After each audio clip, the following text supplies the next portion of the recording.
Captain's log, day 137 million gazillion 34. Status report. Though the storm was terrible, we did not take any damage. Here's the recap. For hours and hours, the winds were sustained gusts of 50 to 70 miles an hour.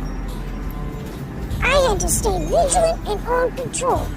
At one point, a big boom hit my boat. It was this whole board of PVC. It flew off our neighbor's boat. Scary, but no damage taken. We are staying vigilant through the entirety of the storm. Someone has to, and that is my job. Captain Blues. That is all.